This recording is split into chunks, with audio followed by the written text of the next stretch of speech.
नमस्कार दर्शक बंधु आज हूँ 31 डिसेम्बर बुधवार। चलतु आज दिनर किसी मुख्य खबर उपर नजर पकाइबा। प्रथम रही राजधानी दिल्ली रे कुहुड़ी तांडव जारी रखी, जोठारे डिसेम्बर 30 तारिख सकाळे दिल्ली पुणी थरे घन धला चादर घोड़ाई हो जाइथिला। प्रबल थंडा एवं घन कुहुड़ी लोकंक समस्या को आहुरी बढ़ाई देइछि। भारत पाणीपाग विभाग डिसेम्बर 30 पई ऑरेंज अलर्ट एवं डिसेम्बर 31 पई येलो अलर्ट जारी करिछि। जानुआरी 1 तारिख में वर्षा हेबा पूर्वानुमान करा जाइछि। परवर्ती खबर, किन्नरंकु मिलिबो मासिक 1500 टंका। किन्नर मानंक पई सामान्य न्याय सुनिश्चित करने सरकारंक पक्षरु आरंभ होइछि नुआ योजना स्वीकृति, जहाद्वारा राज्यर किन्नर मानंक सामाजिक न्याय मिलिबो। सेमाने स्वावलंबी हेबा सह सशक्तिकरण सुनिश्चित करिबा पई एक उत्तम परिवेश सृष्टि हेबो। ए सबु सहायता पाइबा पई आवेदनकारी को जातीय किन्नर पोर्टाल रे पंजीकृत करिबा पई पड़िबो। परवर्ती खबर, नुआ वर्ष रे बंद रहिबो स्विगी और जोमाटो। फिका पड़िबो नुआ वर्ष करि परिबेनी ऑनलाइन ऑर्डर। घरे बसी बसी खाइबा ऑर्डर करिबा बहुत सहज होई गलानी। जहाँ भी ऑर्डर कले संगे संगे आसी घरे पहुंची जाउछि। तेबे आगकू आसुची नुआ वर्ष। आपण भाबुथिबे जे एथर नुआ वर्ष रे किछि घरे तैयारी न करी ऑर्डर करी खाइ देबाकू, किंतु एथर यह होई परिबो नाही। नुआ वर्ष रे बंद रहिबो स्विगी और जोमाटो। परवर्ती खबर, जानुआरी 1 रु 0 टैरिफ। ट्रम्प को टैरिफ खेल भितर पूरा खेल को ओलटाई देइछि भारत।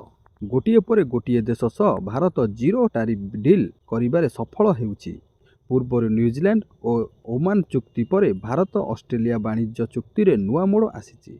भारत ऑस्ट्रेलिया सहमति क्रमे 2026 जानुआरी 1 रु समस्त भारतीय रप्तानी पाई कौनसी शुल्क देबाकू पड़िबो नाही। परवर्ती खबर, बांग्लादेशर पूर्वतन प्रधानमंत्री खालेदा जियाक परलोक। 80 वर्ष बयस आखि बुझिले बांग्लादेशर प्रथम महिला प्रधानमंत्री। बीएनपी अध्यक्षा थिले बेगम खालेदा जिया। परवर्ती खबर, तापमात्रा खसुथिबा बेले कुहुड़ी कलबल करुछि, जहाकू नै आजिटू जानुआरी 4 तारिख पर्यंत विद्यालय और अंगनवाड़ी छुट्टी घोषणा करा जाइछि। जारी रही थंडार प्रकोप। घन कुहुड़ी सह प्रबल जाड़ जनजीवन को अस्तव्यस्त करि पकाइछि। तापमात्रा खसुथिबा बेले कुहुड़ी कलबल मध्य करुछि, जहाकू नै आजिटू जानुआरी 4 तारिख पर्यंत विद्यालय और अंगनवाड़ी छुट्टी घोषणा करा जाइछि। परवर्ती खबर, उत्तराखंडर आलमोड़ा जिले में भयंकर सड़क दुर्घटना। यात्रीवाही बस भारसाम्य हराई गभीर घाई को खसी पड़ा फल 7 जनकर मृत्यु घटी बेले अनेक यात्री गुरुतर आहत होइछन्ति। दुर्घटना समय रे बस रे प्राय 12 जन यात्री थिले। शिलापाणी निकट में यह अघटन घटी सूचना मिली। खबर पाई स्थानीय पुलिस एवं प्रशासन टीम घटनास्थल में पहुंची उद्धार कार्य आरंभ करिसन्ति। परवर्ती खबर, 13 जनक ऊपर चढ़ीगला बस। रात्रि प्राय 9:30 दिन जाकर हाड़भंगा परिश्रम सारी लोके घर को फेरुथिले। शीतुआ राति रे किए चा कपे पिउथिला तो आउ किए परिबा बैग हाथ में धरी घर को फेरुथिला। ठीक एतिकी बेले माड़ी आसिला बस। बस रे केही यात्री नथिबा बेले नियंत्रण हराई दुकान आड़कू माड़ी आसीथिला। खेलना भड़ी लोकंक ऊपर चढ़ी जाइथिला बसटी। तेबे बस रे चापी हेबा फल 3 महिलांक सह जने पुरुष मोट 4 जनकर मृत्यु होइछि एवं मेडिकल रे 9 जन गुरुतर अवस्था जीवन मृत्युर संग्राम करुछन्ति। बढ़िला कलाकार भत्ता, जानतु काहाकू मिलिबो केते टंका। नुआ वर्ष भेटी बढ़िला कलाकार भत्ता एणिकी मासिक मिलिबो 3000 रु 3500 टंका। केन्दुझर रु बड़ घोषणा कले मुख्यमंत्री मोहन चरण माझी। राज्यर पारंपरिक कलाकारंक पई मुख्यमंत्री कलाकार सहायता योजना रे भत्ता वृद्धि करिसंती। केन्दुझर रे अनुष्ठित 48तम राज्य स्तरीय पाला सम्मेलन रे से घोषणा करिसंती जे एणिकी 40 रु 80 वर्ष वयस्क कलाकारंकु मासिक 2000 बदल रे 3000 टंका एवं 80 वर्ष रु ऊर्ध्व कलाकारंकु 2500 बदल रे 3500 टंका मिलिबो। एही निष्पत्ति द्वारा राज्यर 47,704 जन कलाकार उपकृत हेबे। ओडिया अस्मितार सुरक्षा पाई कार्य करुथिबा कलाकारंकु सम्मान जणाई सरकार एही ऐतिहासिक निष्पत्ति नैछन्ति। परवर्ती खबर, नीतीश गडकरींक खोला धमक। डीजेल गाड़ी बंद कर नहेले लागिबो यूरो 6 नियम। डीजेल इंजिन बंद करंतु नचेत यूरोपीय स्टाइल रे लागू हेबो कड़ा नियम।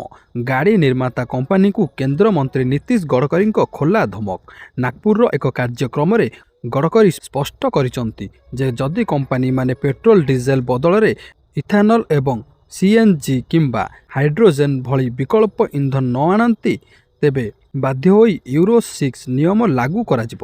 ଏହାଦ୍ୱାରା ଇଞ୍ଜିନ୍ ଟେକ୍ନୋଲୋଜି ଜଟିଳ ହେବା ସହ ଗାଡ଼ି ଦର ଢେର ବୃଦ୍ଧି ପାଇବ। ତେଣୁ ଏବେଠାରୁ ପ୍ରସ୍ତୁତ କରିବାକୁ ସେ ପରାମର୍ଶ ଦେଇଛନ୍ତି। ସେ ଆହୁରି ମଧ୍ୟ କହିଛନ୍ତି ଯେ 100% ଇଥାନଲ ଚାଳିତ ଟ୍ରାକ୍ଟର ଓ ହାଇଡ୍ରୋଜେନ୍ ଟ୍ରକ୍ ପ୍ରସ୍ତୁତ ହୋଇସାରିଛି। ଏହାକୁ ପ୍ରୋତ୍ସାହିତ କରିବାକୁ ଯାଇ ଯେଉଁମାନେ ନିର୍ମାଣ କାର୍ଯ୍ୟରେ ବାୟୋଫୁଏଲ୍ ଯନ୍ତ୍ରପାତି କିଣିବେ ସେମାନଙ୍କୁ ଫାଇନାନ୍ସ ଉପରେ 5% ସବସିଡି ମିଳିବ। ପ୍ରଦୂଷଣ ମୁକ୍ତ ଭାରତ ପାଇଁ ଏହା ଏକ ବଡ଼ ପଦକ୍ଷେପ। ପରବର୍ତ୍ତୀ ଖବର, ଡିସେମ୍ବର 31 ସୁଦ୍ଧା ଆଧାର ପ୍ୟାନ୍ ଲିଙ୍କ ନହେଲେ ବନ୍ଦ ହୋଇପାରେ ବ୍ୟାଙ୍କ କାରବାର। ଘରେ ବସି SMS ଜରିଆରେ କରନ୍ତୁ ଏହି କାମ।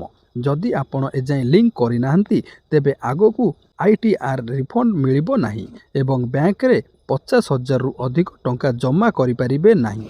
ଏପରିକି ନୂଆ ଡେବିଟ୍ କିମ୍ବା କ୍ରେଡିଟ୍ କାର୍ଡ଼ ପାଇବାରେ ମଧ୍ୟ ସମସ୍ୟା ଉପୁଜିବ। ତେବେ 80 ବର୍ଷରୁ ଉର୍ଦ୍ଧ୍ୱ ବରିଷ୍ଠ ନାଗରିକଙ୍କୁ ଏହି ନିୟମରୁ ବାଦ୍ ଦିଆଯାଇଛି।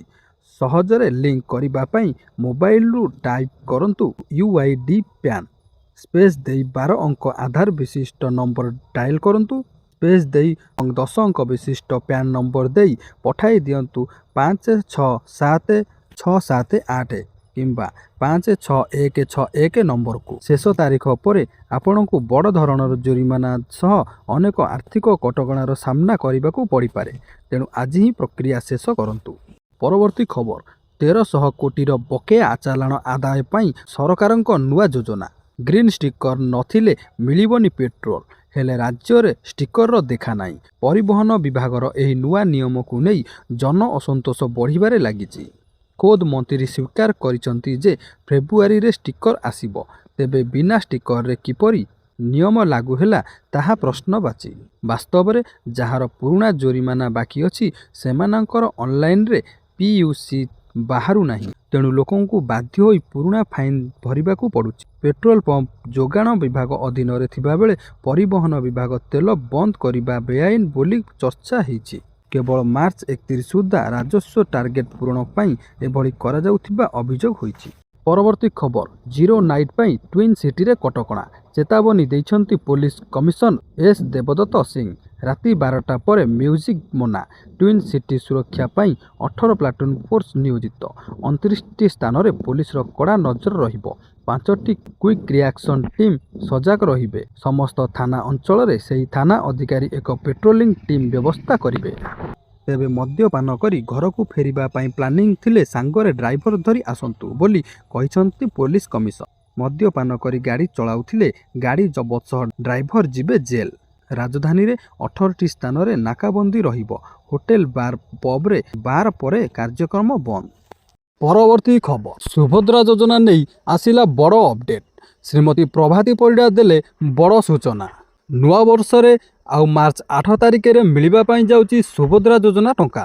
ତାହା ପୂର୍ବରୁ ଯେଉଁମାନେ ସୁଭଦ୍ରା ଯୋଜନାରେ ଏହି କାମ କରିନାହାନ୍ତି ତୁରନ୍ତ କରାଇ ନିଅନ୍ତୁ, ନଚେତ୍ ସୁଭଦ୍ରା ଯୋଜନା ଟଙ୍କାଟି ଆପଣଙ୍କ ଆକାଉଣ୍ଟକୁ ଆସି ନପାରେ। କାରଣ ଶ୍ରୀମତୀ ପ୍ରଭାତୀ ପରିଡ଼ା ଏହି ସୁଭଦ୍ରା ଯୋଜନା ଟଙ୍କାକୁ ନେଇ ଗୋଟିଏ ବଡ଼ ସୂଚନା ଦେଇଛନ୍ତି। ଆପଣମାନେ ଜାଣିଥିବେ, ନୂଆ ବର୍ଷରେ ଯେଉଁମାନେ ନୂତନ କରି ସୁଭଦ୍ରା ଯୋଜନାରେ ଆବେଦନ କରିଥିଲେ ସେମାନଙ୍କ ଆକାଉଣ୍ଟକୁ DBT ମାଧ୍ୟମରେ ଏକାଥରେ 2ଟା କିସ୍ତି 10,000 ଟଙ୍କା ଛଡ଼ାଯିବ। ଆଉ ଯେଉଁମାନେ ପ୍ରଥମ, ଦ୍ୱିତୀୟ ଓ ତୃତୀୟ କିସ୍ତି ପାଇସାରିଛନ୍ତି ସେମାନଙ୍କୁ ମାର୍ଚ୍ଚ 8 ତାରିଖ ଦିନ ସେହି DBT ମାଧ୍ୟମରେ ଆପଣଙ୍କ ଆକାଉଣ୍ଟକୁ ଟଙ୍କା ପଠାଯିବ। ହେଲେ ଦର୍ଶକ ବନ୍ଧୁ, ଏଇଠି ଜାଣି ରଖିବା କଥା ଯେ ଆପଣମାନେ ଏହି ସୁଭଦ୍ରା ଯୋଜନା ଟଙ୍କା ପାଇବା ପୂର୍ବରୁ ଆପଣଙ୍କ ବ୍ୟାଙ୍କରେ ଯାଇ DBT ଆକ୍ଟିଭ୍ ଅଛି କି ନାହିଁ ଚେକ୍ କରିନିଅନ୍ତୁ।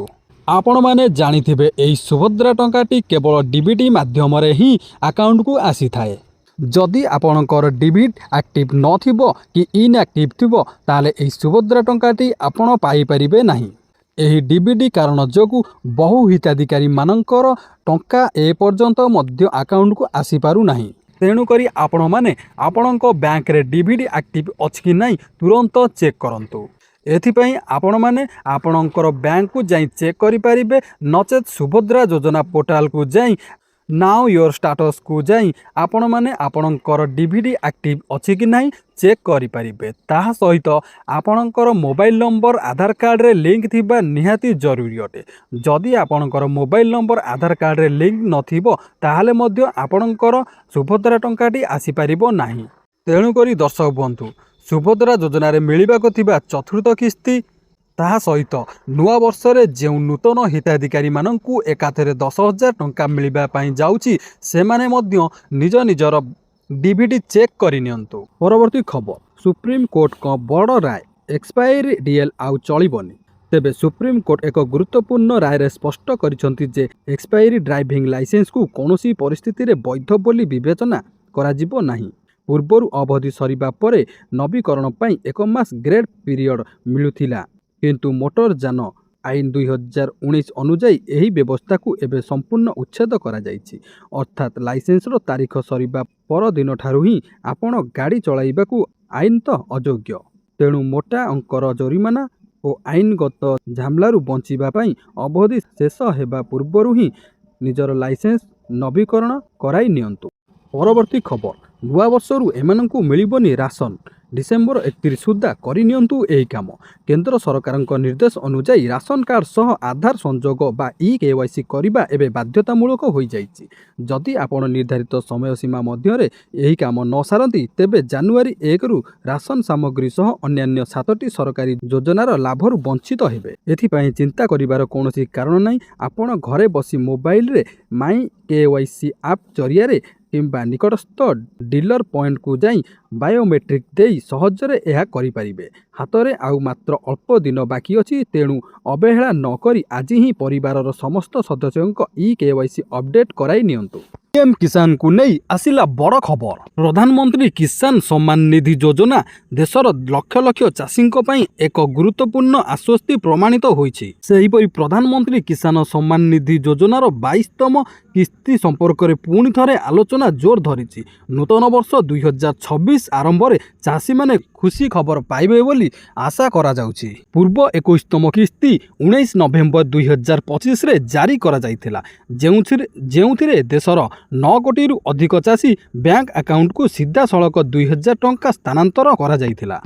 तेबे सरकार पूर्वरु स्पष्ट करि सारिचंती जे जदि जने चाषी एही योजना अनुजाई आवश्यक शर्तावली पूरण करिबारे विफल हुअंती तेबे सेमानंकर किस्ती को रोकी दिया जाई पारे। तेबे प्रथमे रहिछि ई-केवाईसी पूरा होई नथिले सरकार ई-केवाईसी को बाध्यतामूलक करिसंती। जदि आपणकर ई-केवाईसी असंपूर्ण थाए तेबे परवर्ती किस्ती आपणक अकाउंट रे जमा हेबो नाही। द्वितीयटी हेउछि जदि आपणक बैंक अकाउंट आधार सहित लिंक होई नाही किंबा डीबीडी सेवा सक्षम होई नाही तेबे टंका स्थानांतरित हेबो नाही। ताले दर्शक बंधु पीएम किसान रो 22तम किस्ती मिलिबा पूर्वरु आपण एही सब काम गुडी को कराई नियंतु।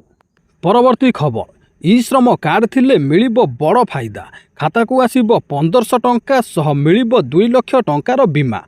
केंद्र सरकारक ई श्रम योजना अधीन रे असंगठित क्षेत्रर श्रमिक माननकु मिलुछि एकाधिक सरकारी सुविधा। एही कार्ड थिले हिताधिकारी को 2 लाख टंकार दुर्घटना बीमा, 60 वर्ष पर मासिक 3000 टंका पेंशन एवं 1500 टंकार आर्थिक सहायता मिलिबार व्यवस्था रहिछि। 16 रु 59 वर्ष बयसर जेकोसी श्रमिक जहाँक मासिक आय 15,000 टंका कम सेमाने एही योजना रे शामिल होई परिबे। एही सुविधा पाइबा पई आपण ishram.gov.in पोर्टाल किंबा निकटस्थ जनसेवा केंद्र रे जाई पंजीकरण करि परिबे। आवेदन पई केवल आधार कार्ड और बैंक खाता नंबर आवश्यक। जदि आपण ए जाय पंजीकरण करि नाहंती तेबे आज ही आवेदन करी निज भविष्य सुरक्षित कर।